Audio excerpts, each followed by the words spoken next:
Entertainment Monkeys me présente, moi, la revue qui te parle. J'ai la prétention d'être une revue littéraire. Cela dit, ma définition de la littérature n'est pas très conventionnelle, plutôt du genre trash et absurde, ce qui ne veut absolument pas dire pas sérieuse. Je sais exactement où je veux en venir.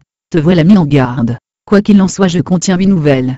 Je laisse la responsabilité de leurs propos à leurs narrateurs et personnages, car je ne suis pas prosélyte. Je m'offre à toi puisque je suis gratuite. De plus, j'ambitionne de devenir mensuelle. Mon originalité, je me lis, toute seule, comme une grande. Il te suffit donc de bien ouvrir tes oreilles, et de m'écouter me raconter.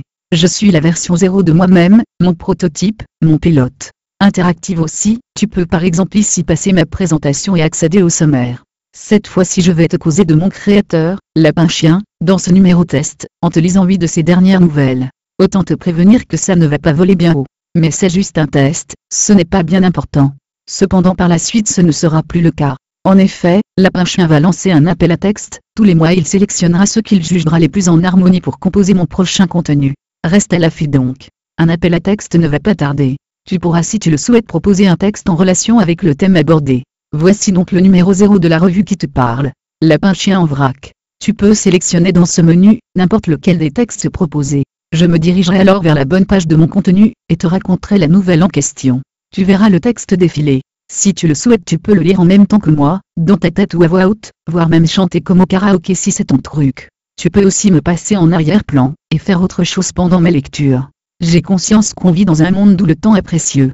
Tu es probablement une personne très occupée, qui peut effectuer 20 tâches en parallèle, comme par exemple travailler, faire du sport, scruter mystérieusement les gens dans une file ou une salle d'attente. Attention, certaines personnes peuvent s'endormir à mon écoute. Je me dédouane de toute conséquence malencontreuse. Je ne suis qu'une revue, rappelle-toi.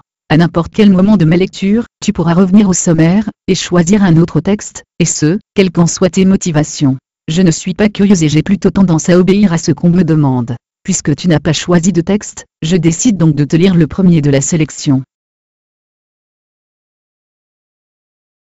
2100, une odyssée d'été S par Lapin Chien. Le futur est rarement ce à quoi le commun des mortels s'attend. Et en un sens tant mieux. C'est toujours amusant de se projeter dans les extrapolations niaises de générations passées, des gens qui pensaient avoir tout compris à tout, et qui n'avaient, eux-mêmes, pas vérifié que leur contemporanéité dépassait de loin les assertions qu'en avaient faites leurs grands-parents. Ce serait crétin de dire que le futur est en mieux ou en moins bien. La problématique ne doit pas se traiter en ces termes. Voilà l'exemple parfait de la manière qu'ont les reptiliens de penser froidement et de manière binaire. Bien sûr, il y a de grandes frustrations. Dans les années 80, on imaginait qu'en l'an 2000, on aurait colonisé la globalité du système solaire, avant de s'embourber dans des décennies de gadgetisation. Soi-disant pour améliorer la communication de la plèbe. Cette période est à jamais marquée du sceau de l'infamie dans la mémoire collective sous le nom des New Dark Ages. Fichus reptiliens qui avaient gangrené le monde de la haute finance, et qui avaient pris le pouvoir sur les humains. Nous voici en 2100 et c'est à peine si nous sommes retournés sur la Lune. Heureusement il y a des découvertes qui engendrent de monumentales remises en cause, des révolutions destructives, qui offrent au futur des issues de secours inespérées. Le plan de conquête des reptiliens n'aurait jamais pu anticiper cela. Jacques, tu soulignes le cas nouveau, tu t'enflammes sur ces prétendus reptiliens, alors qu'ils ne sont que l'expression de ton incurable schizophrénie. Conduis-moi à l'héliport, comme je te l'ai demandé, Dr. P. Tu sais bien que chacun de nous a ses petites obsessions. Est-ce que j'entrave tes enquêtes en te noyant de doutes stupides et gratuits? Non, car je suis ton ami. Je vois quand tu t'égares mais je ne te rabâche pas mon point de vue en permanence. Tu connais mon point de vue sur tes modèles tordus, n'est-ce pas? Fais-en ce que tu veux de ma vision des choses, je ne vais pas te harceler avec ça. Jacques, les modèles ne sont en rien tordus. Tu vois bien que tu ne perds pas une occasion de m'enfoncer de petits pics tout en te contredisant pitoyablement, dans tes thèses fumeuses sur l'amitié. Les reptiliens sont partout, je te l'assure, Dr. P. Je les vois. Et je t'assure que tes références sont tordues. Hercule Poirot, Blanche-Neige, le Christ et le Cycampéador, uniquement des personnages, ressuscités ou non d'ailleurs, mais qui ont vaincu l'adversité après la mort. Tu ne serais pas un peu obsessionnel? Oh, ça ne me dérange pas que tu le sois, tant que ça n'empiète pas sur ta prérogative principale, qui est celle de m'assister en toutes circonstances. Dois-je te rappeler que ta mission actuelle est de m'escorter à l'héliport? Va chier, Jacques. Et merci de remplacer le mot prérogative par directive s'il te plaît. Toutes les mêmes, ces petites salopes d'intelligence artificielle, égocentriques, obsessionnelles et injurieuses. Oh bordel, passe-moi les commandes manuelles du bolide, tout de suite. Encore une de ces femelles que tu as repérées, j'imagine. Tu l'imagines bien, Dr. P. Grouille de me filer les commandes, que je ne la perde pas de vue. Voilà, mais ne te fais pas d'illusions. Je garde un œil sur ta conduite approximative du véhicule. Si le feedback l'exige, à tout moment, je reprends le contrôle, Jack. Voilà par exemple, une révolution disruptive à laquelle les reptiliens ne s'attendaient pas. Pas plus les humains, d'ailleurs, à partir des années 2,05 on a intégralement revu notre copie sur l'intelligence artificielle. Avant, on a toujours cherché à créer des supercalculateurs aux prouesses prévisionnelles exceptionnelles, et ce, en réalité par antagonisme à l'idée fausse qu'on se faisait des hommes. On se croyait singulier aux machines de par nos émotions, notre animalité qui semblait être notre signature, le point commun unique que nous avions avec ce dieu interventionniste, que nous nous représentons de manière si surfaite. On s'est engouffré dans la création de microprocesseurs quantiques pour élargir drastiquement l'alphabet du traitement instantané de l'information qui était binaire autrefois, je ne vous ferai pas l'affront de vous le rappeler. Nous avons réussi et dès lors, nous nous retrouvions avec des hypercalculateurs sur lesquels plus que jamais, nous nous mîmes à fantasmer, dont nous craignons la rébellion, la prise de pouvoir, l'asservissement du pauvre humain à peine capable de compter sur ses doigts, aux piètres facultés d'abstraction et incapable de traiter des trillions d'informations à la volée. Encore une fois, nous nous trompions atrocement, complètement à côté de la plaque. L'hypercalculateur quantique fut non seulement très difficile à coder, mais de surcroît, jamais il ne permit à lui seul de créer une intelligence artificielle surpassant voire même équivalente à celle de l'être humain. La révolution disruptive à laquelle je me réfère en réalité est une prise de conscience. Nous, humains, sommes les opérateurs les plus mathématiques qui puissent être. Nous sommes optimaux, et notre intelligence en particulier, en tant qu'être mathématique et non biologique, comme autrefois nous le concevions.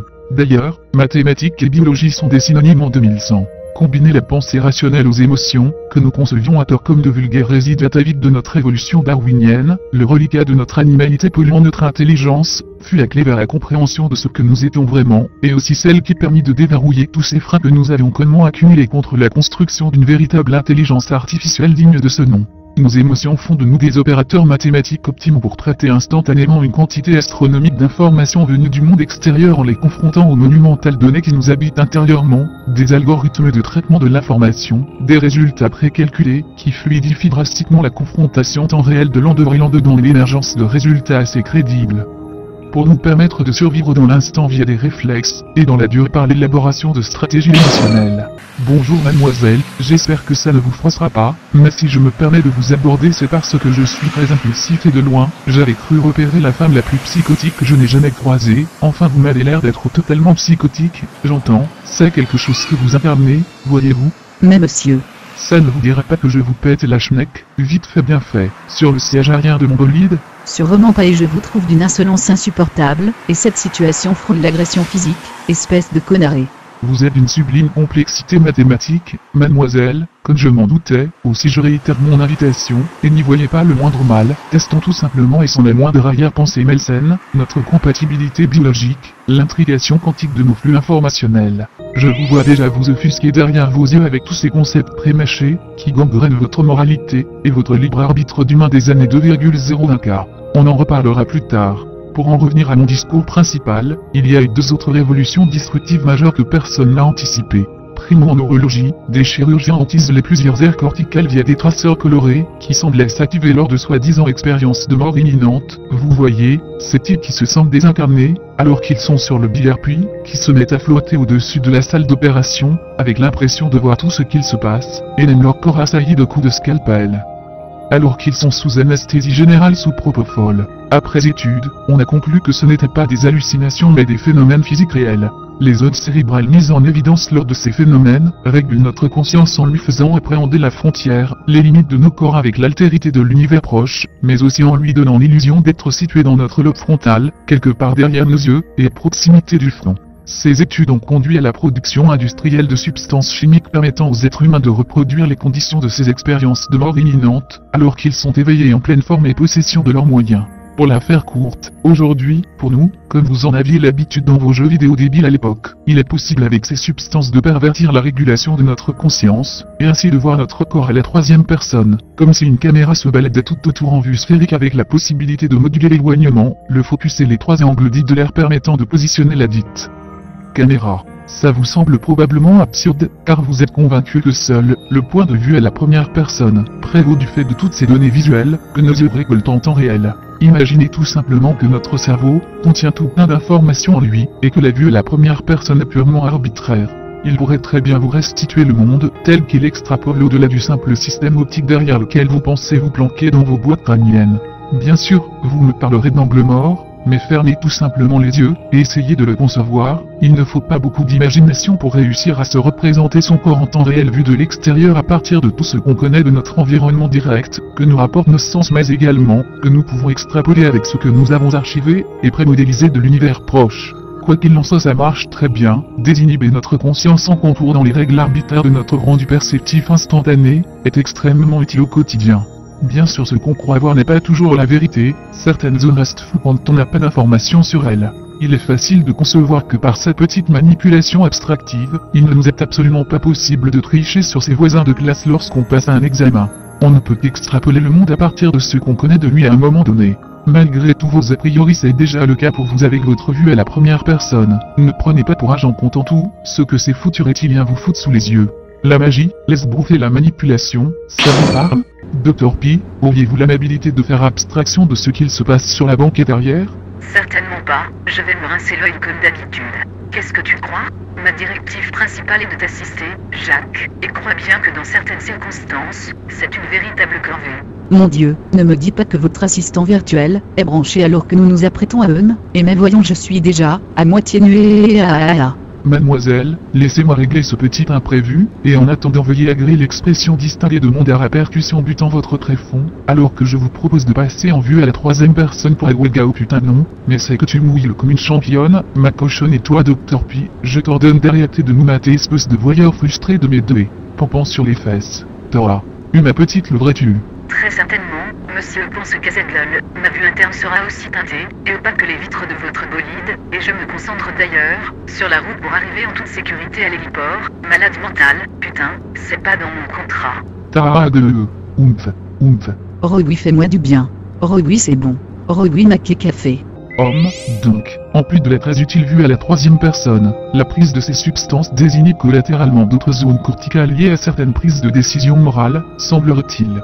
Sinon il y a aussi cette autre révolution disruptive, dont je vous parlais avant d'être happé vers cette douce chaude et unie de réalité réelle. Je reprends. Alors il n'y a pas que le cerveau qu'on a étudié après avoir repris le pouvoir à ces fils de pute de reptiliens de la haute finance. D'ailleurs le CERN existait déjà à votre époque, et il nous a permis de faire de nombreuses expériences sur les trous noirs en les recréant à une échelle subatomique suite au chemin de particules denses à haute vélocité. Ils émanaient en tant que résidus de ces dites collisions, même si leur durée de vie était très brève, imperceptible. Ces phénomènes nous étaient restitués par les simulateurs à qui on passait en paramètres toutes les données recueillies lors des expériences. Les trous noirs sont des déchirures de l'espace Brenner contenant notre univers.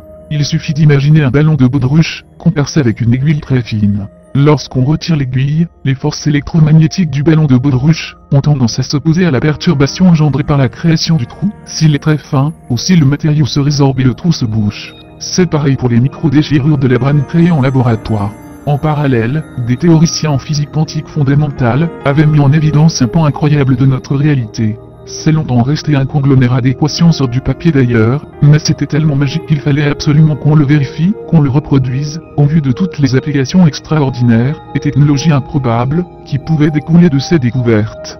Donc, ça vous le savez déjà à votre époque, lorsqu'une information est happée par un trou noir, elle n'est pas broyée ou annihilée, mais elle se retrouve par effet de seuil projeté sur une surface bidimensionnelle avec conservation de la continuité, et ce qu'il y a de magique là-dedans c'est que ça veut dire que l'univers tridimensionnel, spatialement parlant, dans lequel on vit pourrait intégralement se projeter dans un trou noir et toutes les données qu'il contient seraient conservées bidimensionnellement en conservant la continuité. La magie c'est que ça veut dire que nos trois dimensions spatiales sont purement virtuelles que nous sommes, donc de fait bidimensionnelles dans le probable effet de seuil, que représente notre brane dans un trou noir contenu dans un méga-univers.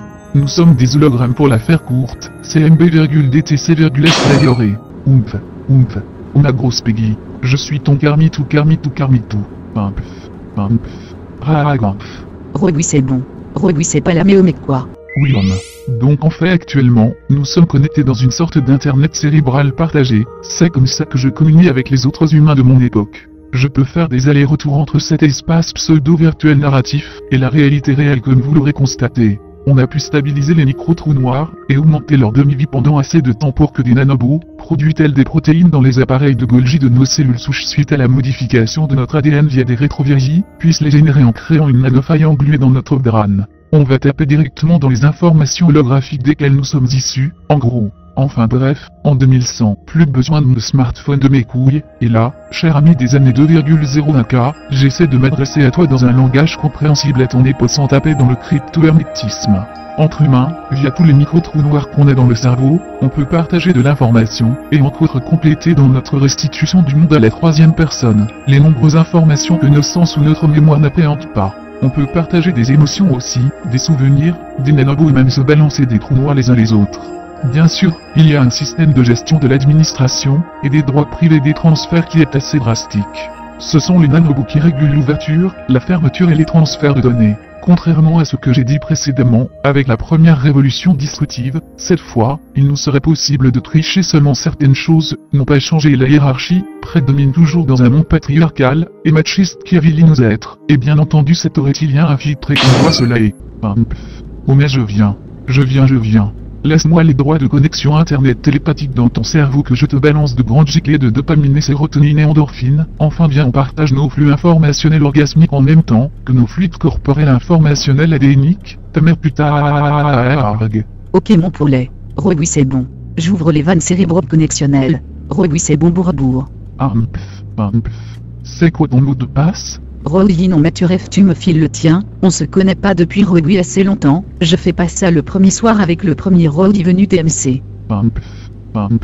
Ma petite cochonaille, tu m'obliges à créer un mot de passe internet télépathique temporaire. Tu fais chier, t'aurais pu prendre tes dispositions avant Notre Inosaurus Rex, 2K1, salope. Oui, quoi ça? C'est mon cérébro mot de passe, salope. Rowdy t'arrête pas bourbourg.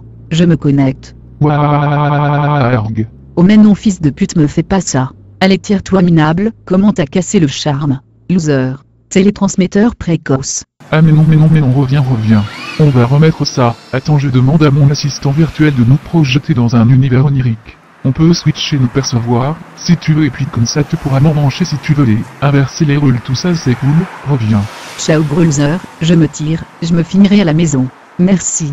Demain je fais analyser ton ADN, et comment tu vas morfler ta race sur Télépathinder toi, LDP. Blacklisté. LOL. Clac. Dr. P. Oui, maître Jacques. Alors on est pressé? Ta gueule, aigri, connard. Tout s'est passé comme prévu. Verrouille les portibules du bolide on s'arrache à l'héliport. Tout à fait, monsieur Jacques. Clic. Vroom. Quoi qu'en pense mon enculé d'assistant virtuel, les reptiliens sont partout. Toutes ces filles psychotiques errent près des héliports en particulier, ces petites chienasses psychotiques reptiliennes. Et il n'y a qu'une seule façon de soigner leur mal, et les faire rebasculer dans le camp de l'humanité, les enfoutrer encore.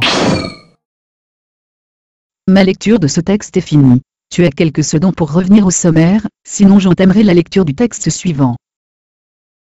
Anomalie 1 sur N par Lapin de Chien. À quel moment c'est parti en vrille, hein? 99 francs c'est super bien vendu. C'est de la merde à moitié calquée sur du Chuck Palahniuk mais ça c'est pas vu. Dans le film, ça s'est vu un peu quand même, mais bon, Yann Kounen a fait tellement des effets spéciaux tout pourris que pouvait pas y avoir comparaison. Ça ne peut pas venir de là. De toute façon, Palahniuk est tellement pompé que dans le milieu on l'appelle la station-service. Dans le milieu, moi, on m'appelle Salomé du Bois de Boulogne. Allez savoir pourquoi? Palahniuk ne peut pas m'en vouloir, moi, personnellement, au point de ruiner ma carrière littéraire. Je travaillais sur Paris Première à l'époque dans l'émission Rive droite Rive gauche. C'était super d'être chroniqueur pour Ardisson. Il y avait Philippe Tesson aussi. Tout de suite, on a repéré mon impertinence, mon éloquence face au discours en boucle de l'autonomie. C'est vrai que dans le milieu de la pub, on m'en a un peu voulu quand même, hein. Madone, à la place de Danone. La fausse pub scandinave doublée avec la famille sous Prozac et Ritaline, c'est l'idée du siècle. Et puis le final twist de ouf même pas crédible où je les enculais tous bien profond. Je me roule une pelle, je m'auto-encule, je jouis dans mon cul. Je leur ai bien pourri la vie en démontant tous les mécanismes à la con, et les combines à la noix des agences publicitaires. C'est ça. Ils se sont vengés. Ça vient de là. C'est pour ça que mes bouquins après ils se sont moins bien vendus. Du putain de lobbying de merde. Et puis d'un coup, plus un seul éditeur n'a voulu me publier comme par hasard, et ce ne sont pas les prix que j'ai payés, qu'on m'a décernés, qui ont pu y changer quoi que ce soit. C'est forcément un consortium publicitaire, qui s'est acharné sur ma gueule, quoique c'est peut-être les barbes, ou bien la pub pour les galeries Lafayette. C'est quand même pas le fait que je n'ai pas de talent? Bon, on s'en fout. Quoi qu'il en soit me voilà revenu à la case départ. y a une petite agence de pub qui a bien voulu me prendre comme stagiaire. Là on fait un brainstorming sur plusieurs produits clients. Faut qu'on trouve des slogans et des concepts. On doit être une dizaine de créatifs à lunettes carrées à être enfermés dans cette petite salle depuis 4 heures. Ça sue du cerveau, ça pue le neurone en surchauffe. Pas le droit de quitter les lieux avant d'avoir trouvé l'idée de la mort qui tue. La porte est verrouillée. On nous oblige à porter des couches culottes aussi. C'est une bonne idée, comme ça on ne perd pas de temps en cas d'envie pressante. On peut se laisser aller sans perturber le reste du groupe qui communie. Alors quels sont les produits du jour? Ah, la moutarde mayoquée. Ils en ont marre de traîner leur slogan avec le jeu de mots pourris en langue du 19e siècle, que plus aucun consommateur n'entrave. Comme je les comprends. Alors il y a un collègue qui propose un truc à base de Côte de maille. à ma droite. Personne ne rigole et du coup il pète. Ok, j'aurais fait pareil à sa place quitte à passer pour un content, être jusqu'au boutiste et assumer. Ça arrive aux meilleurs d'entre nous.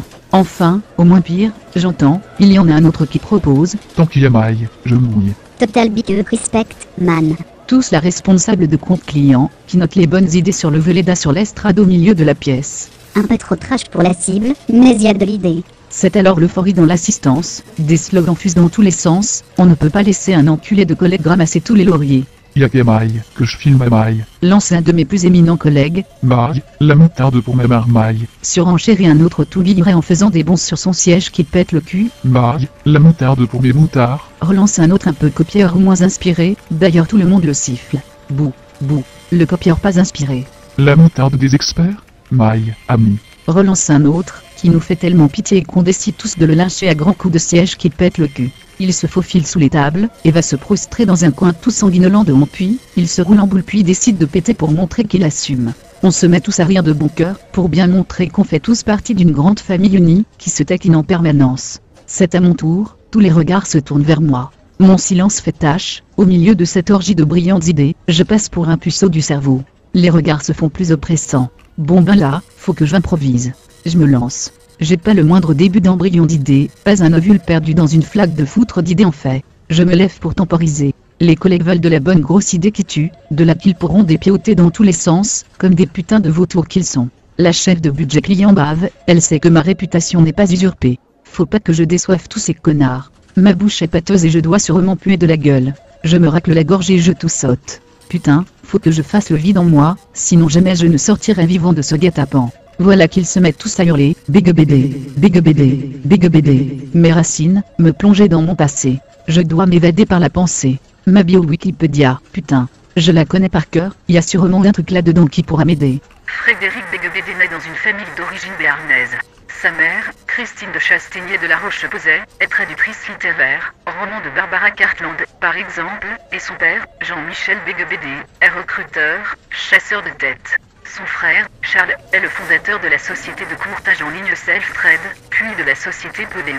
Leurs parents divorcent rapidement, vers 1970, et les deux enfants vivent entre deux maisons, essentiellement chez leur mère qui refait sa vie, en 1974, avec le baron Pierre de Soultray. Putain de pute en carton.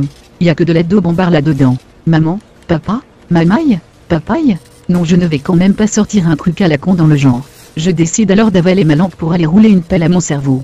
Mais ça ne marche pas et elle ressort par mes trous de nez. Big BD, big BD, big BD. Mode introspection enclenché. Vite, vite, je commence à suer du derche. En avril 1979, âgé alors de 13 ans, il fait une apparition sur TF1, interviewé sur la science-fiction lors de l'émission Temps X des frères Igor et Grishka Bogdanov, qui fréquentait la maison paternelle, et lui demande de participer. Maille, mayonnaise.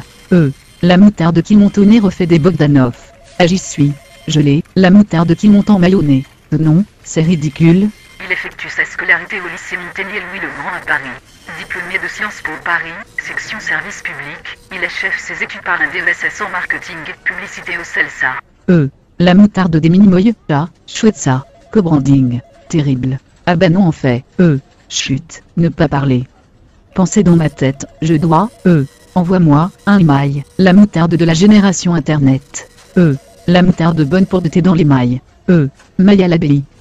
Chut, ma gueule, tournez cette fois ma langue dans mes trous de nez, et une maille à l'endroit, une maille à l'envers, et je n'entends plus la foule qui m'acclame, tout se déroule au ralenti. Des collègues balancent leurs avant-bras d'avant en arrière en faisant gracieusement onduler la peau de leurs faciès, tels des pitbulls en rue devant une caniche naine en chaleur avec une tomate dans la bouche, et un peu de fenouil dans le trou de balle. Dépité, je me décide à songer à ce que les maîtres du genre auraient bien pu imaginer s'ils étaient là, à ma place. Ces gays-là. Si t'as pas goûté à la moutarde de maille à 50 ans, t'as raté ta vie. Non. Arg, y a personne d'autre dans la pub à part ce con. S'il y a bien des Yves Alexandre, des Marcel Bleustein-Blanchet, des Jacques Bouchard, des Cassandre, des Christian Chavanon, des Lionel Chouchan, des Claude Cossette, des Jacques Depeau, des Marcel Domine, des Claude Douce, des Charles-Louis Havas, des Pierre Herbin, des Christophe Lambert, pas Highlander, des Philippe Michel, des Jean Mineur, des Paul Nicolas, des Thierry Saucez. Des Raymond Savignac, mais qui se rappellent de leurs pattes, de leur style, pas moi en tout cas. Une goutte de sueur perle alors sur mon front, elle descend dans mon cou, parcourt mon échiné pour atterrir dans mon trou de balle.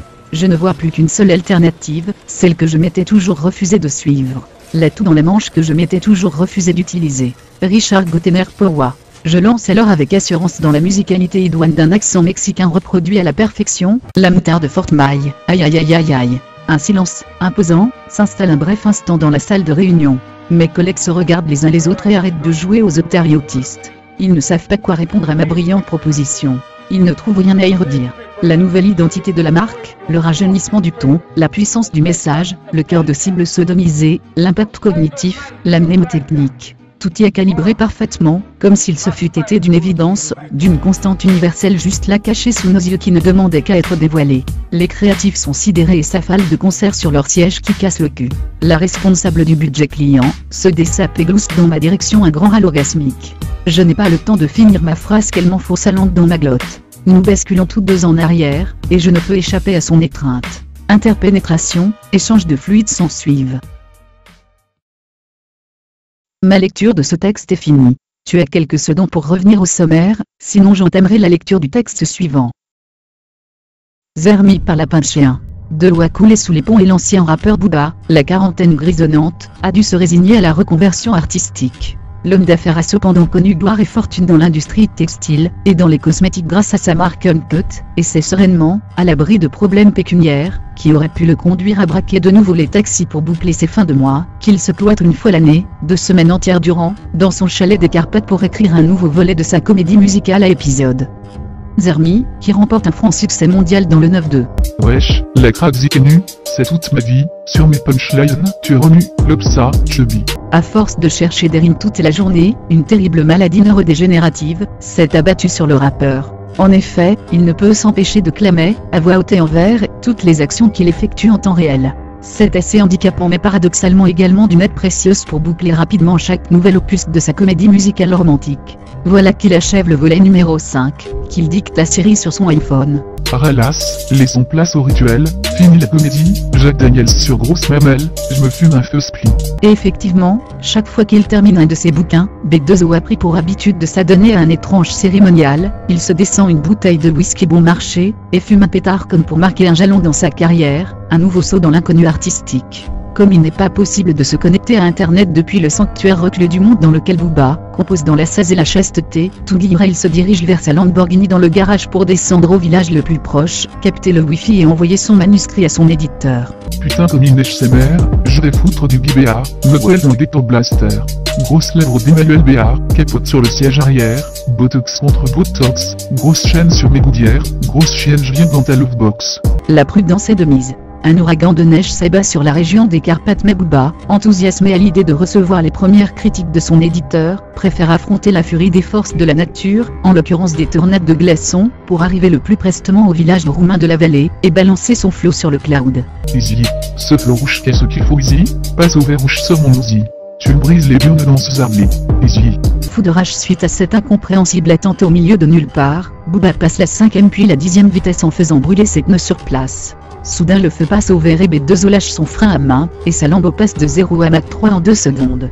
Bien sûr, il ne peut maîtriser son véhicule sur ces impitoyables routes sinueuses et escarpées des Carpates, et sa voiture se retrouve propulsée en roulé-boulé dans une avalanche à fleur de falaise. Booba, miraculé, se retrouve 1000 mètres plus bas, mais il ne le sait pas encore car, à la frontière avec le coma, son imaginaire se met à vagabonder très loin de la réalité, et il revit des moments passés heureux, où des milliers de midinets scandent hystériquement ses lyrics dans le public assistant dans tous les zéniths de France aux représentations de Zermi, 1, 2, 3 et 4 dents.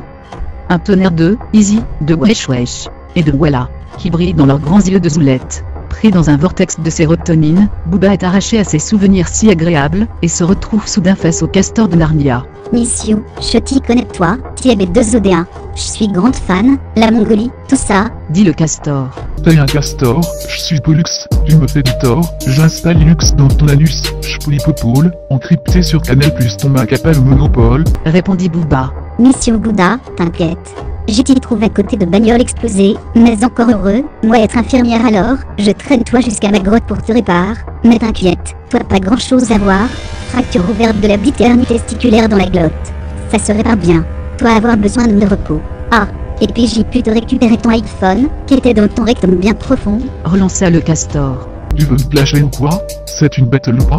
Si c'est pour une entrevue, wesh, parle donc à mon cul. S'étonna Booba qui n'avait pas l'habitude que des gens aient des conversations avec lui. Miss You, je dis con, moi grande fan, moi bien connaître toi. J'ai bien suivre toute carrière, 9-2i, Maître Yoda, Turfu, Caramel, Bakel City Gang, Booby Boulby quand on rentre sur la piste, on prend 3-4-0-6, on va te péter coccyx à 3, parce que t'es trop belaise et plein d'autres trucs. Oui j'écoute en boucle tout par cœur, garde la pioche. Mais surtout Zermi, 1, 2, 3 et 4, c'est être le chef d'œuvre de la postérité de tout l'univers, d'ailleurs j'avoir hâte d'écouter Zermi 5. Je peux te demander permission? Moi savoir toi enregistrer tout sur ton iPhone en ermite dans le chalet à toi. Moi va aller l'écouter, je m'y m'arrasse d'avance, quoi. Tiens, prendre Schmoulblou pour bien dormir et reposer-toi, c'est être sperme de chauve-souris des Carpates, riche en gerbosine somnifère. Bien sieste à faire. A plus lol. Conclut le castor avant de quitter la pièce iPhone en main en chantonnant. Oh mon dieu, le gentil castor Maguero, cloué comme une demeure dans ce pieu, je crois que je vais faire un gros dodo. Bava Booba tout en plongeant dans le pays des rêves bleus. Mission et 2 ODA, réveille, réveille. Le castor de Narnia secoue violemment Booba, qui reprend conscience dans un sursaut. Mission et 2 ODA, tiens prendre force tu dois. Moi préparer-toi goulash de Krakoukas des Carpates. Très bon, très bon. Moi vais faire goûter toi dans ta gueule. Attention c'est chaud. Le castor de Narnia balance de grands pelletés de bouffe à la tronche du rappeur en pleurant à chaudes larmes. Wesh grosse mec, qu'est-ce qui t'arrive? Ton petit cœur semble à la dérive. Tu me pètes les burnes à chialer. Si tu la fermes pas, je vais te décalquer. Chante tendrement Booba dans un style R&B douane, et en esquivant les seaux de nourriture. Bouddha, toi être méchant. J'ai commencé à écouter Zermi 5, sur ton iPhone et au début ben c'était bien, mais après ben j'ai compris qu'il y avait plein de gros mots et moi ben je kiffe pas trop les gros mots, mission. J'ai gros trauma d'enfance tout ça, c'est pour ça. En plus, t'y traites pas bien les filles, on dirait que tu les aimes pas ou quoi, que t'y es impliqué à toujours les rabaisser ça comme, les topus, les biatchs. Non. Nous les femmes ne pas être juste viande chaude et unique pour secouer pénis à toi pour jouir en dedans de nos orifices. T'y être misogyne ou qu'est-ce que? Oh mais pardon, ma castorette, les meufs, je les prends en levrette, dans ce monde ultra-libéraliste, j'encense les meufs matérialistes. Les plus puissants des frangins, elles te leur crochent les glabouilles dans leur vagin. Toi feras moins le malin quand mes copines fémènes de Transylvanie viendront pour t'y baiser des heures durant jusqu'à que t'y éjacules ton cerveau. Tes copines, gales, je les invite, faire du pole dancing sur ma bite. Femelle twerk sur mauvais garçon, féministe, dans ton string, je fous des bifetons. Toi pas les connaître, et le convertir macho en pupille d'eau de Brésil dit boîte de Boulogne, mais c'est pas le pire, Bouddha, ton Zermi 5, si n'importe quoi. Si pas possible. Pourquoi tu zigouilles l'héroïne Zermi, hein? Elle était gentille et tout dans ce milieu de belle tringue du 9-2. Je m'identifiais à elle. Ça ressemble bien aux Carpates, Léo de Senti tu la couille aux yeux d'or. T'y être un gros bêtardi Bordeaux. Une culasse.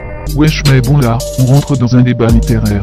Joue pas l'escarlat, ou je te la mets de travers, à l'envers, contre le réverbère, gros coucou ta mémère, wesh grosse, enfin bon, Zermi, ça me gavait, bouffon, je mets tout en rond, dans mon slip, je fais des rebonds. En gros, grosse, c'était pas bon. Faut que je passe à autre chose, sinon c'est l'overdose. Si pas possible. Non Zermi, elle peut pas clamser comme ça dans un accident de lave-vaisselle. Ça existe pas, c'est tout. C'est partenaire wack. D'ailleurs, voyager apporte-toi gros barbecue roumain pour incinérer ne un bidon d'essence. Je t'y prie dis bien foutre les feux à ton putain d'iPhone de la merde pour détruire complètement Zermi 5, qu'il est pas bien du tout s'il vous plaît, ou je te viole espèce de baltringue. Ouais je te prie pour qui tu te prends, calme-toi ou je te rentre dedans, ce sera pas amoureusement, la chatte à Jeanne Calment. Bouddha, tu peux pas bouger alors t'y fais, ce que je t'ai dit sinon j'y jouais à Docteur Maboule avec un tractopelle dans tes organes de lascar en bois. Va donc construire un barrage, rien que je te mate tu fous la rage, les cafis vont me retrouver, en onzon, ton diamètre anal va tripler.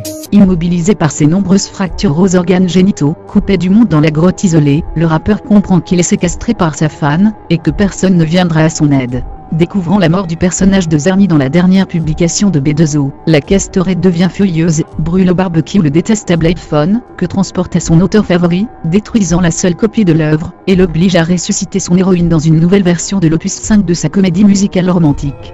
N'ayant d'autres ressources, le blessé se plie à la volonté de son instable soignante. Voilà, t'es trop un bolos. Sans iPhone comment tu veux que je bosse? Il me faut un minimum de matos. Vocodeur, autotune et de la sauce. Sample de fait pour elle Coca Mentos. Lâche-nous t'es trop gravos. Ben Laden dans sa grotte, grosse. L'inspiration truc de beau gosse. Mission Bouddha, ta gueule, ok. Moi vais chercher toi matériel pour enregistrement de nouvelles versions de Zerny 5, dans village de Moldave pas loin. Et puis je vais te faire une surprise aussi. Tiens prendre Schmoulglou pour bien dormir et reposer toi en attente sagement, que je reviens de mon voyage en luge. Ainsi fut-il convenu, mais Booba qui n'avait vraiment pas envie de rester sous l'emprise de la psychopathe des Carpates, recracha ses schmoulglouts somnifères, et attendit que celle-ci soit partie pour tenter de s'évader. Il chuta lourdement du lit se tordant de douleur, et comme bien sûr il ne pouvait pas marcher du fait de ses blessures, il eut l'idée ingénieuse de se déplacer en rampant, comme une limace non pas en bavant mais en éjaculant puis en glissant sur son foutre. Cela lui prit un certain temps pour explorer la grotte mais sans le moindre mal, il réussit à trouver puis caché dans son cul, le bidon d'essence qui avait servi à brûler son iPhone, et qui était à peine entamé, ainsi que toute une boîte de schmoulblouk, qui lui servirait plus tard pour empoisonner cette grosse truie de Castorette. Une étrange machine claquait au loin, dans un grand vrombissement semblant approcher. Alors B2O se hâta de ramper vers son lit. Soudain sa main buta contre quelque chose de gluant. C'était une sorte de journal intime sur lequel il avait lâché la purée dans sa progression dans l'obscurité, et qu'il n'avait pas remarqué à l'aller. En l'ouvrant, il découvrit de nombreuses coupures de presse. Leonarda, âgée de 15 ans, est interpellée, alors qu'elle participait à une sortie scolaire, mise aux arrêts devant ses camarades de classe. Le papa de Leonarda est kosovar, mais ses enfants sont nés dans un boat, people dans les eaux internationales. Les romans français aussi tout ça. Leonarda DiCaprio. Elle séchait les cours pour aller pointer au chômage à la place de son papa.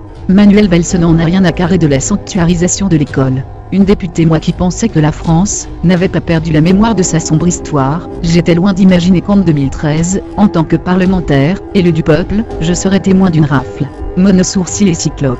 Leonarda, ma vie être en France moi pas parle roumain et j'écoute Bouddha, mon idole. François Hollande, si elle le demande, un accueil lui sera réservé, à elle seule. Leonarda envoie chier François Hollande. Manuel Valls, les romans vocation à aller se faire foutre ailleurs. La proposition du président français de n'autoriser le retour en France que de la jeune fille sans sa famille viole la Convention internationale des droits de l'enfant. La pilosité est un droit inaliénable. François Hollande est un couillon. Leonarda menace de se suicider. Leonarda fait la grève de l'épilation. Leonarda fugue pour la Transylvanie à ses 18 ans. B2O est horrifié. Le castor de Narnia serait en fait Leonarda? Mais il n'a pas le temps de terminer sa réflexion, un chasse-neige défonce l'entrée de la grotte. B2O n'en croit pas ses yeux, François Hollande descend de la machine et se dirige vers lui. Je viens te sauver, Booba. Ne t'inquiète pas. Je suis un ultra-libéraliste en vrai, comme toi, et j'ai entendu tes suppliques. Sache que nous partageons un même pouvoir télépathique, le bling-bling sharing. C'est alors qu'un bruit puissant et sec fait écho dans toute la grotte. François Hollande s'effondre comme une merde avec un gros trou sanguinolent dans son ventre. B2O aperçoit Leonarda par le trou béant, elle pointe un fusil à pompe fumant, elle vient de faire mouche en tirant dans le dos du président. Mission Bouddha, va te couche. Toi être hors de danger maintenant. Gros connard va pas t'expulse, Moret. Moi faire ménage. Tu vas pouvoir réécrire Zerny 5 pour moi, j'ai pour toi le matos Moldave Next Gen Music, c'est être perroquet autiste Asperger, tout enregistre, multifonctionnel, répétition, vocodeur, beatbox. Des journées laborieuses s'égrènent pour Booba. Sa collaboration avec le perroquet moldave autiste Asperger s'avère fructueuse. Leonarda est ravie de la nouvelle version de Zerny 5. La scène finale vient d'être enregistrée, aussi B2O appelle sa fan pour qu'elle la valide. Leonarda, voilà, tu crois pas que tu oublies quelque chose là? La Dovery, tu me connais pas? Easy. Qu'est-ce qui arrive quand je finis ma relie? Folle de joie, la castorette saute sur place et fait des pirouettes. Oh oui, mission B2ODA, wesh. Si trop bien. J'ai vu connaître la fin de Zerny 5. Qu'est-ce qu'il y arrive donc? Zerny fit une pub pour L'Oréal?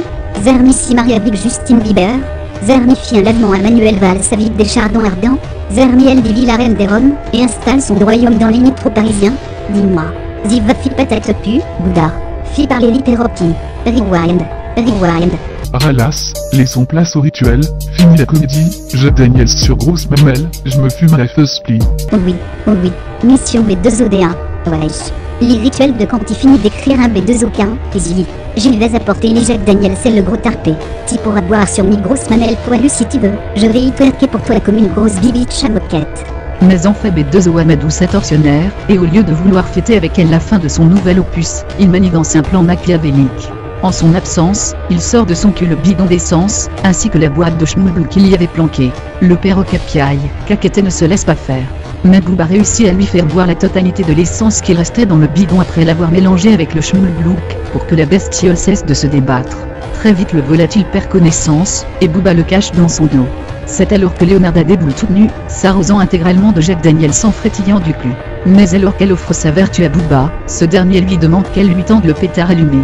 Irradiée de bonheur, elle s'exécutait le fourbe B2O en profite pour plonger la clope allumée dans le perroquet, le projetant violemment contre Leonarda pour s'en servir de cocktail Molotov improvisé. L'oiseau s'embrasse tel un phénix dans un long wesh bâtard coco. Et, alors qu'inexorablement il est sur le point d'exploser sur le torse imbibé d'alcool de Leonarda, le temps semble s'arrêter. Booba savoure déjà sa vengeance dans un long rictus crétin. La grotte est en feu. En cette fin de journée, le frétillement des flammes dévoile toute une beauté indiscernable en temps ordinaire de cette vallée des Carpates. De grandes ombres tziganes dansent sur les falaises abruptes. On devine un chasse-neige qui s'éloigne du foyer en direction du village moldavo-transylvanien. Un écho transperce le silence de la vallée. Je n'y avais pas dit à ce bolos de Bouddha, qui quand j'avais mis première règle, j'avais développé des dons d'télékinésie. Dans sa sofa, le cocktail Molotov. Dans sa sofa, baltringue. J'ai compris quelle était ma mission maintenant. France, m'y voilà, j'arrive. Avec mes super pouvoirs, j'y vais t'y foutre lasermi, grosse pute. Ma lecture de ce texte est finie. Tu as quelques secondes pour revenir au sommaire, sinon j'entamerai la lecture du texte suivant. Puis elle mourut de trop avoir poussé par lapin de chien. Elle mourut d'avoir trop poussé ses fardeaux qui pourrissent une vie, ses encombrants, ses vieux débris, ses fils qui tirent vers le passé.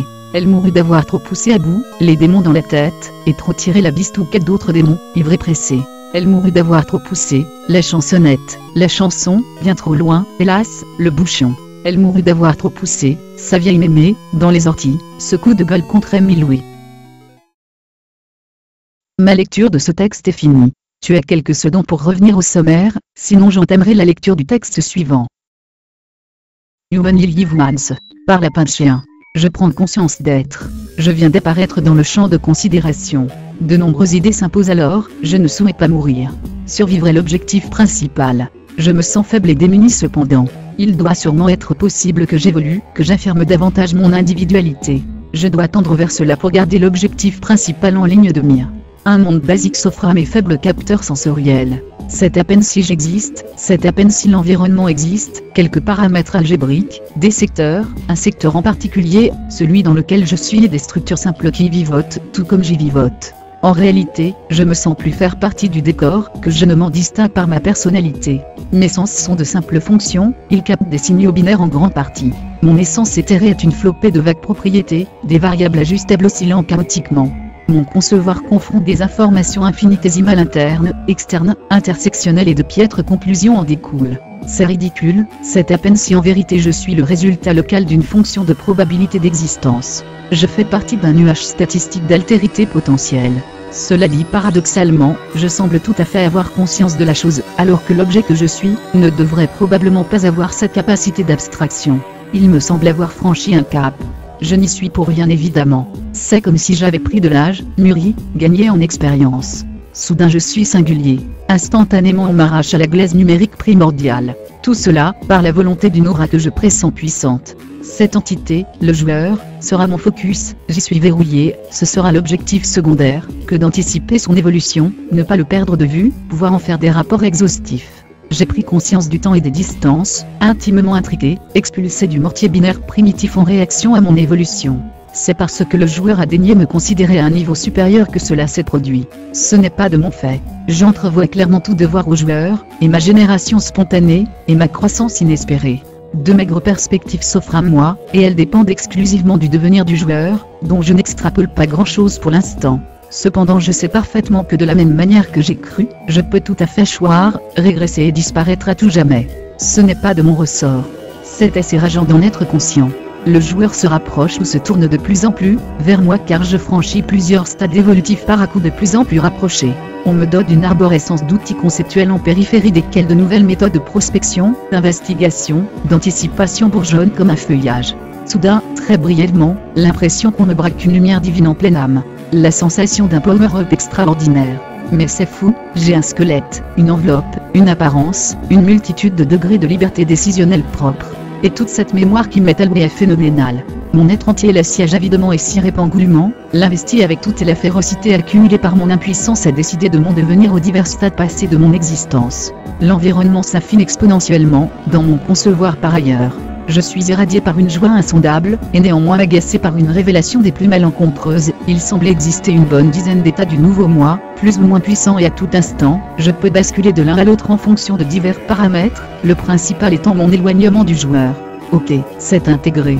Je suis une machine à état fini, et il y a un gestionnaire du niveau de détail de mon être en fonction de ma distance directe au joueur. Plus je suis proche de lui, plus je suis détaillé. Très bien. Cela ne semble pas trop être lié à mes facultés stratégiques et prédictives, simplement cela altère mon apparence, la fluidité de mes mouvements. En réalité ça semble plus lié à la perception que le joueur pourrait avoir de moi dans l'optique d'optimiser le percevoir d'un grand nombre de mes alter-ego. J'aurais donc des alter-ego? Je formule cette hypothèse bien que n'en ayant pas croisé réellement jusqu'à présent. D'autres paramètres semblent entrer en considération dans la gestion de mon niveau de détail d'apparence, pas uniquement la distance. Il semblerait que je puisse être très proche du joueur, mais totalement en dehors de son champ de perception, ou s'il serait inutile de m'attribuer une complexité morphologique trop importante, puisque le joueur ne me voit pas. Je me rends compte alors que mon acuité visuelle, et auditive et directionnelle, et dépend également d'obstacles, qui pourraient interférer entre le joueur, et sa détection par mes organes sensoriels. J'extrapole qu'il doit en être de même, pour le joueur et mes alter-ego. Je comprends mieux les notions de furtivité, de camouflage, d'infiltration.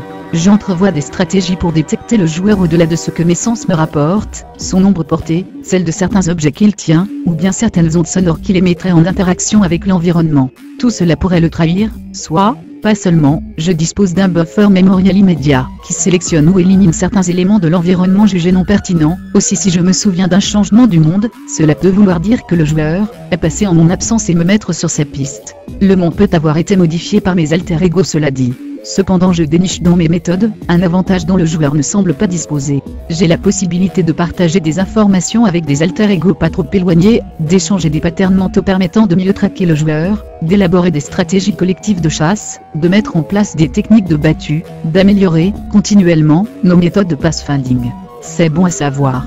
Il semble y avoir une réalité hyper complexe au-delà de celle que j'aperçois et que je peux anticiper. On dirait qu'on affiche des rampes d'accès, un peu partout pour faciliter ma progression cependant. Ces indicateurs semblent totalement invisibles pour le joueur qui lui doit être noyé dans cette hyper-complexité qui m'échappe.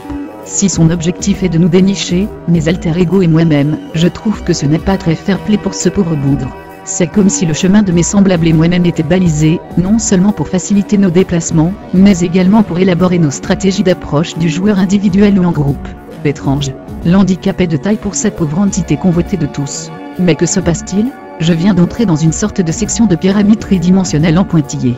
J'accède à des objets de bas niveau, dont les propriétés m'apprennent que je viens de pénétrer dans le frustrum, le volume du sensoriellement perceptible par la pseudo-entité cible.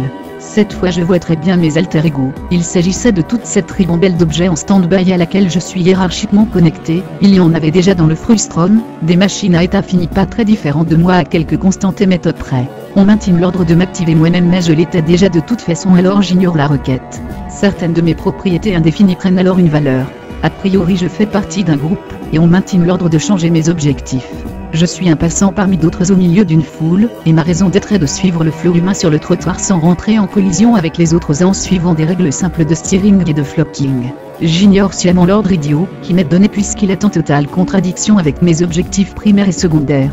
En effet, si je suivais bêtement le flot des badauds en longeant le trottoir, je finirais indéniablement par sortir du frustrum, puis des différentes zones de considération, m'éloignant du joueur et surtout acceptant de perdre graduellement des acquis fonctionnels et stratégiques durement gagnés. Ce serait aussi con que de pratiquer sur soi-même plusieurs lobotomies frontales successives, de plus en plus invasives, dommageables et irréversibles en parallèle desquelles s'accompagneraient d'horribles mutilations et scarifications dégradant à jamais mon apparence. Aller encore plus loin équivaudrait purement et simplement à un suicide. Toute cette bande de lemmings stupides composant la foule, je le suis certain, à présent, ne peuvent en aucun cas être mes alter ego, mes frères ou mes semblables hiérarchiques d'aucune manière que ce soit. Je romps mes attaches ataviques, il y a certainement un putain de bug dans une classe, ou un héritage à la con quelque part. Je m'arrête au beau milieu du trottoir occasionnant un beau merdier de collision en chaîne dans la foule qui finit tout de même par prendre en compte la perturbation que je représente en poursuivant son sinistre écoulement vers l'abattoir numérique au-delà du fog. Tout connement que ma cour d'eau contournerait un obstacle.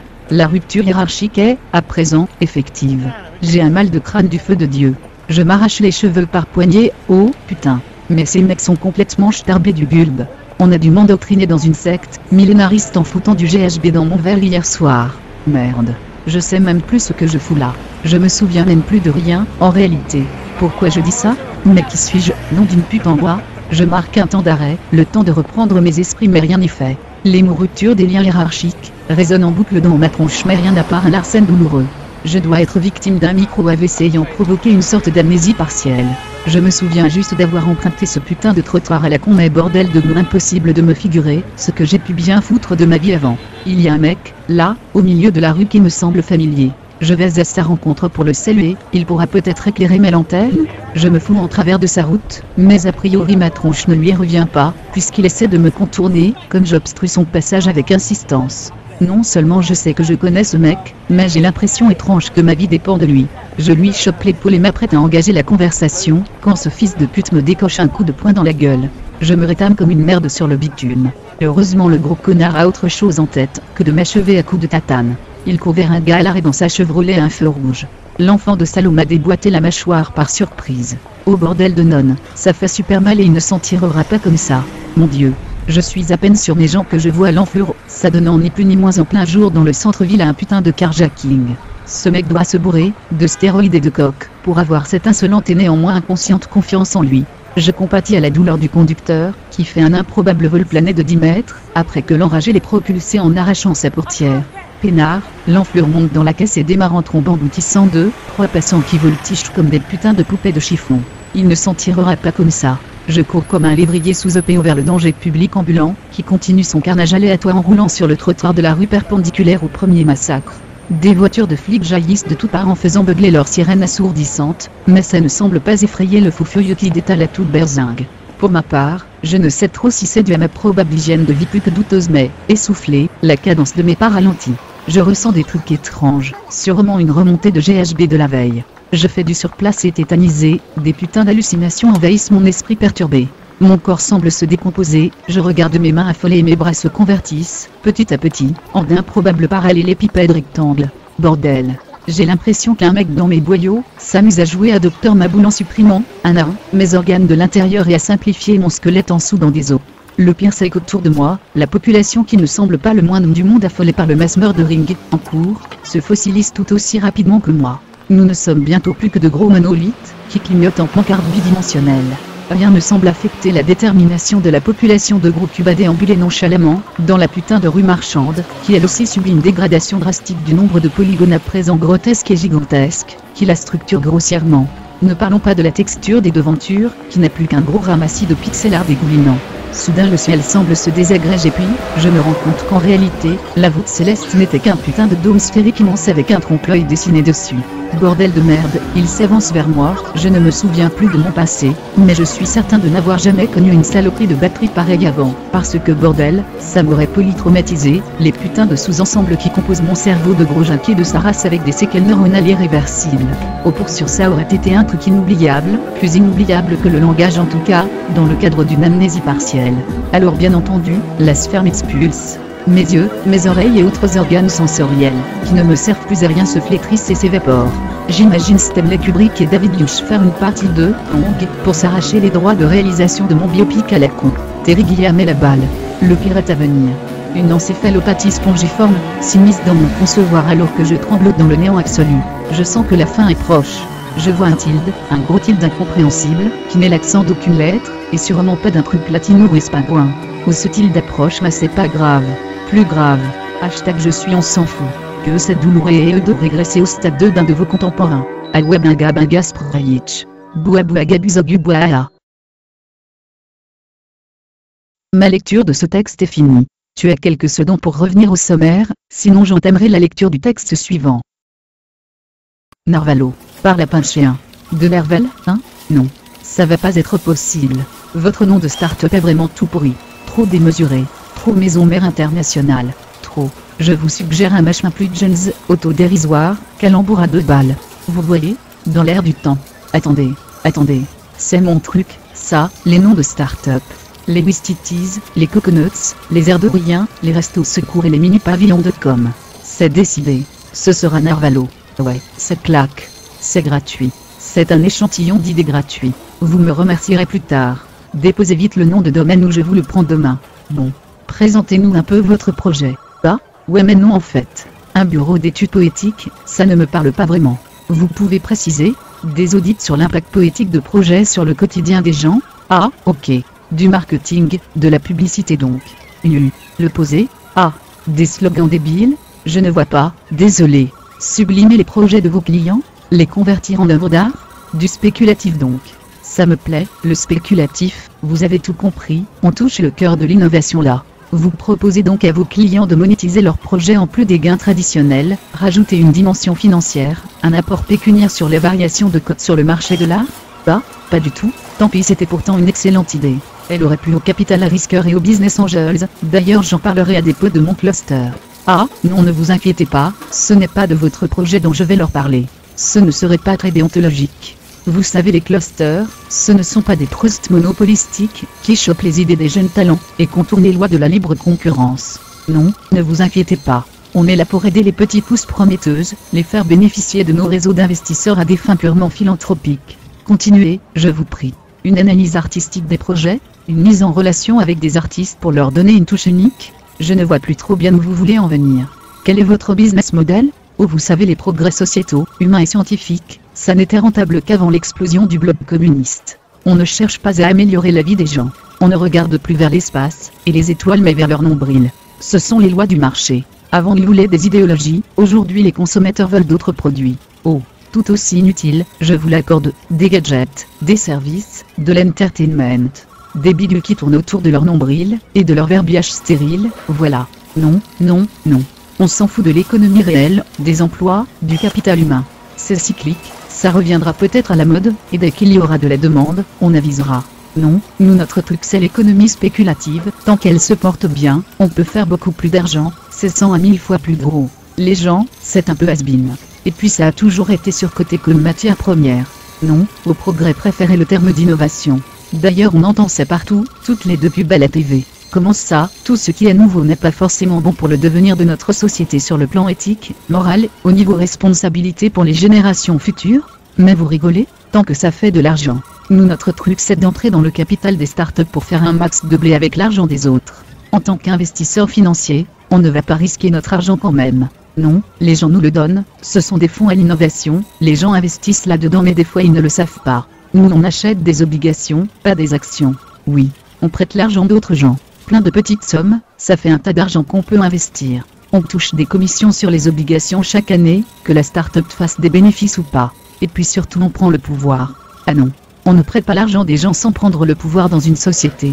Les porteurs de projets n'y connaissent rien en finance. On ne va pas leur laisser la barre. Voilà, retravaillez votre business model, et revenez nous voir pour les fonds d'amorçage. On parlera de label à l'innovation, d'accès aux zones franches et de crédit d'impôt ensuite. Bienvenue dans un monde nihiliste cynique. À la revoyure, Agathe, faites entrer le connard suivant, je vous prie. Ma lecture de ce texte est finie. Tu as quelques secondes pour revenir au sommaire, sinon j'entamerai la lecture du texte suivant. À toi qui me lis, c'est-à-dire, moi, par lapin de chien. Jean-Jacques c'est un pote à moi, et il est de Montpellier métropole Méditerranée, il faut dire ça comme c'est maintenant, je le rencontre souvent dans un pub irlandais, dont je vais taire le nom car je n'aime pas trop faire des publicités gratuites pour le grand capital, là, on boit souvent plein de pintes de Guinness, Red Bull, et son sujet favori de conversation favori. C'est Rémi Gaillard. Arrête, John Jack, Rémi Gaillard c'est trop un rigolo coast. Et puis c'est tout. Ouais non mais ta gueule, je t'ai sur Rémi Gaillard il aurait pu être un putain d'artiste contemporain dans la mouvance de l'art potage pastiche, je sais plus trop j'ai vu que c'était une nouvelle mouvance d'art contemporain de détournement sur Trax d'RT, un truc fiable quoi, tu vois? Bon, JJ, tu branles quoi sinon dans Montpellier extrême métropole en ce moment? Rien à foutre de Rémi sans famille. Même le topic Jacques pas, enculé. Je m'en fous, je poursuis mon trip même si ça te fait chier. Non mais Rémi Gaillard il est pas trop crédible et puis c'est tout, c'est pas un artiste, du con. Crois pas ça, toi. Il développe de puissants concepts philosophiques qu'il dépasse n'importe qui, n'importe quoi. C'était une tagline qui déchire philosophiquement parlant, et ça s'inscrit dans la contemporanéité en plus. Mais non, Jean-Jacques, Rémi Gaillard c'est pas un artiste qui vend des œuvres philosophiques d'art contemporain, c'est du sous-Michael Youn sur YouTube au rabais seul de déstockage total liquidation, il est même pas bankable, il s'est trop grillé. Bon, je t'avoue qu'il s'en costume, et du coup ça ne le fait plus trop. Surtout ses tripes, culture geek, Jean-Mario Bros ou les kangourous. C'est un truc de pur con. Toi je veux dire ou dois pas je le dire? Ce mec il cherche juste à monétiser ses conneries à 1 centime d'euro pour 1000 vues, c'est ça son ambition dans la vie et puis c'est tout, JJ, fais pas chier avec ton artiste philosophe d'art potage pistache je sais pas quoi. Mais regarde le soi-disant artiste Ben, tout le monde lui suce la bite, juste quand il écrit 2-3 conneries sur un tableau alors putain, quoi. Rémi c'est un génie à côté.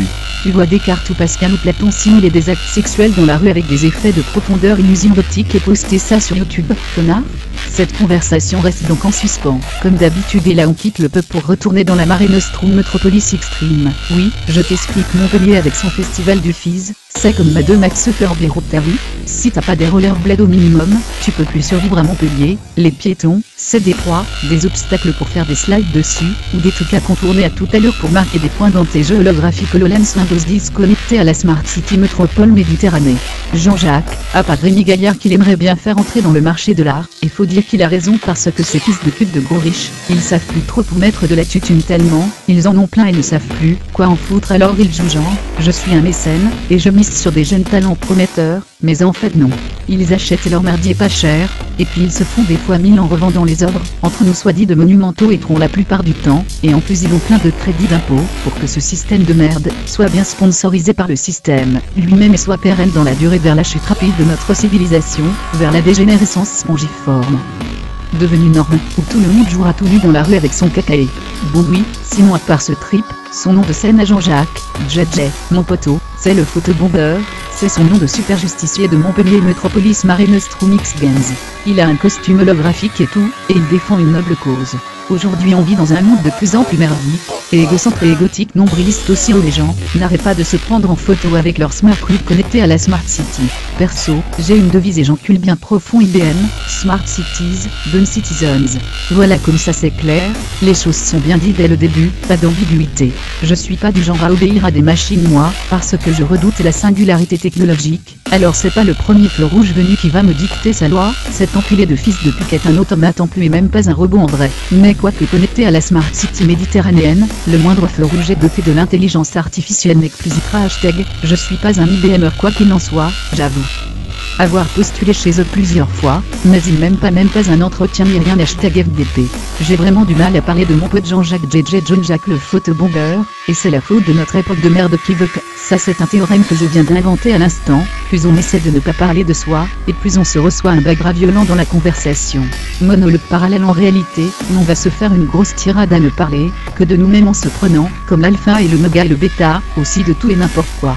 Ce qui fait chier en réalité, c'est que la playlist que j'écoutais sur YouTube est finie et ça c'est super agaçant dans ce monde d'ouvert de merde où c'est juste insupportable de faire des trucs monotaches, parce qu'on a super l'impression de perdre son temps, parce que le cerveau humain il est fait pour faire au moins 20 tâches en même temps.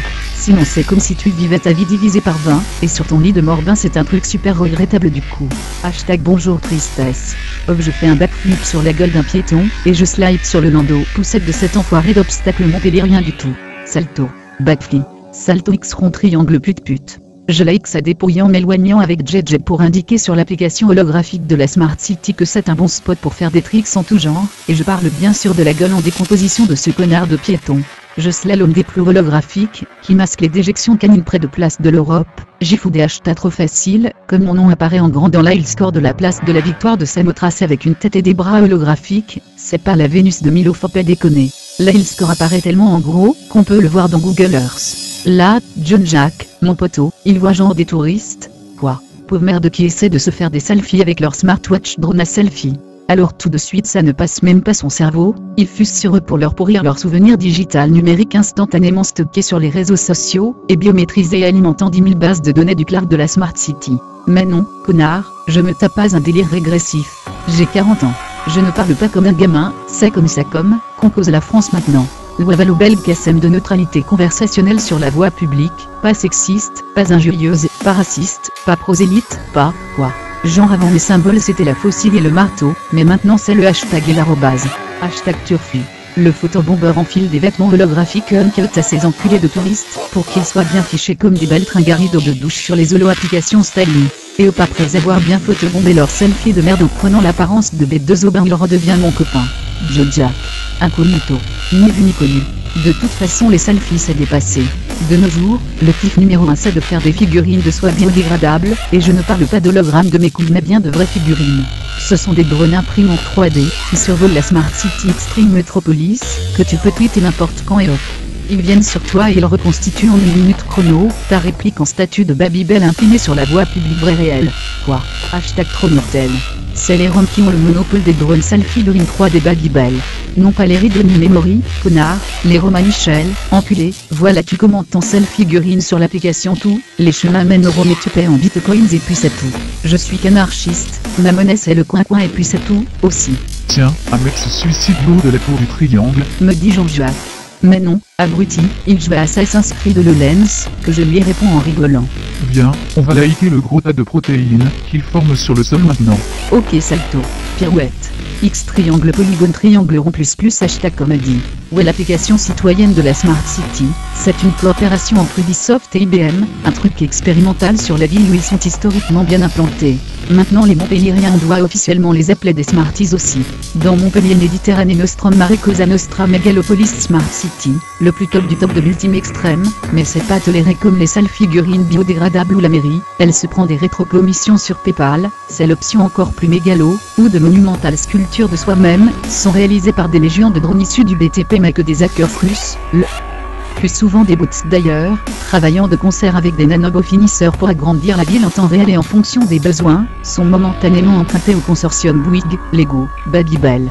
J'ai l'impression, 3D hashtag lol, de vivre dans une sorte de Minecraft City en réalité au finish mais à part mener nos actions révolutionnaires qu'anarchistes de photobombeurs et détournements de coin-coin, on n'y peut pas grand chose contre le sens inexorable de l'évolution du progrès humain, qui tend vers son nombril en passant par son pupille boucle en escargot à l'infini en ressortant par son rectum. Hashtag MSI et cher versus MSI Hammer sur Google Fight quoi. Tiens, j'avais pas remarqué que j'avais coché l'option automatique de lecture de la vidéo suivante suggérée par YouTube alors en fait depuis 2 heures, je suis en train d'écouter de la noise musique faite à partir de rototo de petits mammifères. Hashtag trop de la balle en fait. Ah ben non. Non en fait, c'est cet enculé de Jean-Jacques, qui m'a remplacé encore mes écouteurs par un stéthoscope clampé dans mon cul. Puis je me réveilla. Hashtag Final Twist.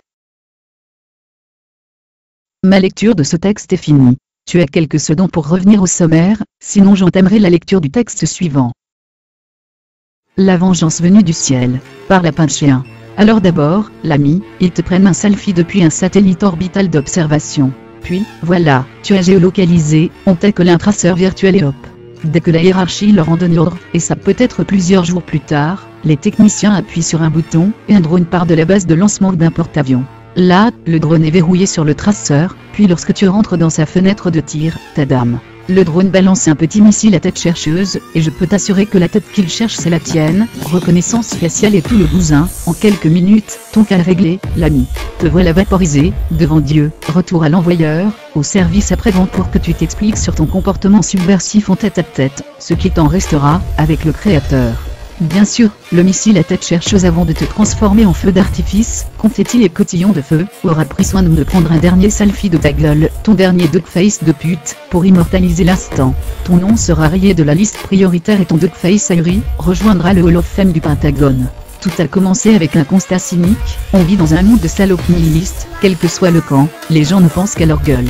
Son camp après tout, on n'a pas vraiment le choix, on ne peut pas le choisir, on est dedans et on essaie d'y survivre sans passer pour une taupe, un agent double ou autre ordure infiltré.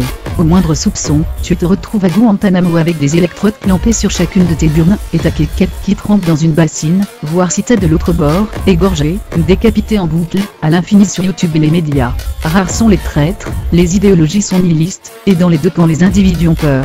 C'est pas comme à l'époque du communisme où tu pouvais te dire après une longue introspection morale, qu'une idéologie valait peut-être mieux que l'autre.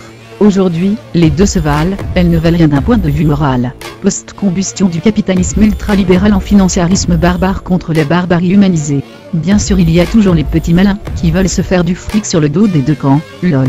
Ils finissent agent double, triple, soupant total et LSD, niqués de la tronche, errant dans le désert, irrécupérables et c'est peut-être la seule morale à cette histoire. Tant qu'à vivre dans cet environnement hyper anxiogène, et ultra cynique et nihiliste de merde, autant puisqu'on le peut, puisqu'on en a les compétences, essayer de foutre un peu le boxon sans trop s'exposer, juste pour titiller la doxa d'autiste à laquelle on ne peut échapper dans notre dialogue avec la contemporanéité à la con. Bien sûr, ne pas chercher à se faire du fric dans le jeu, sinon de tout folie furieuse comme déjà expliqué. Faut le faire gratuitement, à tous les sens du terme. La gratuité est gage d'absence totale de retomber sur ta conscience d'être moral prisonnier dans cet enfer d'immoralité imposée énorme. Le purgatoire est une aire de jeu de combat, ça du pareil au même. Oui, j'ai fait GeoSelfies, cette petite application qu'on téléchargeait sur son smartphone, un truc pour que tous ces moutons hors jeu puissent archiver leurs photos sur une carte du monde à tous les endroits géographiques méconnaissables sur les images bien sûr, puisqu'il n'y a que leur tronche en gros plan dessus. Au début, j'ai voulu vendre les données des bases constituées à des sociétés intéressées par les déplacements internationaux du moindre abruti ayant souscrit à l'offre, pour le spammer une fois qualifié, anticiper ses faits et gestes, et autres conneries dont je me contrebats les couilles. Perso, je pense que tous ces connards qui offrent leur intimité sur un plateau à de grands trusts ces consortiums internationaux, à coquiner, par le sceau du diable, aux banquiers et à la haute finance, méritent bien ce qu'il va leur arriver dans pas très longtemps. Ce sont des déchets sans la moindre once de jugeote, qu'ils aillent se faire foutre. Tout le monde commercial connaît après traitement ou extrapolation, la moindre de ces données biométriques, et je ne parle pas de convictions religieuses, morales, philosophiques, car tous ces abrutis n'en ont pas, ils ont des cervelets de poulet. Jamais personne n'ira les chercher dans ces bases pour leurs sublimes idées, visions du monde, tendances subversives. Ils n'en ont pas, ce sont des lemmings suivant d'autres lemmings jusqu'au suicide collectif, ce sont des cobayes volontaires, les space monkeys de la dernière frontière de notre époque, celle de notre individualité. Très vite, ça ne m'a plus trop fait m'amuser d'enculer des pauvres vers plus proches de particules élémentaires en termes de libre arbitre, que de molécules, éléments inertes, objets, êtres unicellulaires voire même animaux. J'ai fait muter mon application en modifiant à peine quelques paramètres. C'était dans un pur esprit d'aventurier, ou peut-être de l'ordre du récréatif pur. On fait les choses parce qu'on peut les faire. C'est là que la fatwa peinait. Bien sûr, je n'ai jamais voulu faire partie de l'autre camp de le servir. C'était une petite expérience d'anthropologie, comme j'en avais innocemment mené tant d'autres en coulisses. Du jour au lendemain via cette application sur smartphone, la moindre personne faisant l'objet d'une fatwa, était géolocalisable par tous les Pékins ayant l'appli, et se trouvant à proximité. Je passais par des proxys et des VPN pour brouiller la censure, et même si ça n'a duré qu'un temps, ça a foutu un gros bordel dans les deux camps. Le moindre Pékin sur notre territoire pouvait virer Bounty Hunter à la moindre alerte de l'application, dès qu'une personne frappée par une fatwa entrait dans son environnement proche. Il pouvait alors le traquer et le tuer même s'il désirait. Très peu se firent choper par les flics en pull. Je m'en lavais les mains. L'assassin prenait alors un selfie du connard qu'il venait d'abattre, puis, après analyse et évaluation, que la bonne cible avait été supprimée, recevait automatiquement un virement de la prime sur la tête du glandu directement, sur son compte PayPal ou Bitcoin. Bien sûr, j'ai laissé le soin à d'autres de créer, via une API que je mettais à disposition sur le dark web, les back-office privés permettant d'alimenter la base de données des cibles, leur identité, la valeur de la prime, le règlement de l'avance versée sur des comptes aux îles Caïmans, etc. La mauvaise conscience, très peu pour moi, et puis la gravité d'un péché se dilue, quand on le commet à plusieurs. Bien sûr très rapidement, n'importe qui et pour n'importe quelle raison, s'est retrouvé dans la base des cibles puisqu'au finish, la fatwa, on s'en fout que ce soit un camp ou l'autre qui la donne, que ce soit un mari trompé, une femme jalouse, un cadre ayant fait un burn-out ou un mollah, un djihadiste, qui passe la commande incognito. D'ailleurs sur plusieurs cibles, ironiquement, des gars ont même adjoint des back-office de levée de fonds via crowdfunding, pour que plusieurs personnes puissent filer des bitcoins, pour faire monter la cote de la prime d'un tel ou un tel. Quel magnifique merdier. Ça n'a duré qu'une semaine. Mais dans les deux camps, tout le monde s'est échappé. Je savais bien qu'en dedans de n'importe lequel de ces connards, sommeillait un terroriste en puissance. On ne fait que ce qu'on peut faire. Avant c'était en eux, une grande névrose, une frustration primale, animale que j'ai simplement libérée, à laquelle j'ai juste donné les bons outils pour communiquer. Alors oui, mec, égorge-moi, décapite-moi, si tu veux pour faire ta petite vidéo de merde. YouTube est saturé de ce genre de petites vidéos de merde, il y en a des vrais, des fakes aussi produits par l'autre camp, celui qui m'a largué dans cette fournaise. Il y en a plein de vidéos plus horribles que celles soi-disant censées intimider, inspirer l'effroi et la terreur à des peuplades insensibilisés à la violence, et qui ne fait que rassasier le plaisir malsain de tous ces frustrés, dont j'ai libéré l'animalité qui sommeillait en eux. Le cadre, ici à Palmyre, aurait pu être encore plus magnifique, si ton nihilisme n'avait pas tout effacé. C'est un beau gravat de pierre, quoi qu'il en soit, et quelle que soit ta volonté qu'il ne le soit pas, et ce coucher de soleil est magnifique aussi. La chaleur du désert est si douce, et le vent chaud se lève comme une caresse à travers ma cagoule. Il va falloir reporter l'exécution, sinon les conditions pour un tournage en résolution haute définition haute résolution 1080 x 720 pixels ne seront pas réunies, sans parler du merdier dans la captation sonore, le sable va tout niquer tes objectifs, tes micros. Alors dépêchons-nous d'en finir, l'ami. Voilà, t'as la nef froide comme le fut ma vie. Regarde un peu plus haut que ton prompteur, ami, regarde le ciel qui se drape d'un linceul constellé, regarde bien parmi ces myriades d'étoiles et points scintillants. Il y en a un juste pour toi, rien que pour toi, une intention bienveillante qui te prend en selfie en ce moment. Je viens de finir la lecture du dernier texte.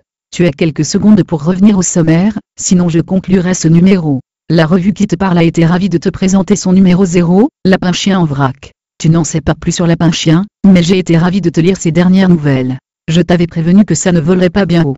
C'était juste un test, c'est inconséquent. Cependant Lapin Chien va lancer un appel à texte, tous les mois il sélectionnera, parmi ceux qu'il recevra, ceux qu'il jugera les plus en harmonie pour composer mon prochain contenu. Reste à l'affût donc. Un appel à texte ne va pas tarder. Tu pourras si tu le souhaites proposer un texte en relation avec le thème abordé. Enchanté de t'avoir fait la lecture. À très bientôt.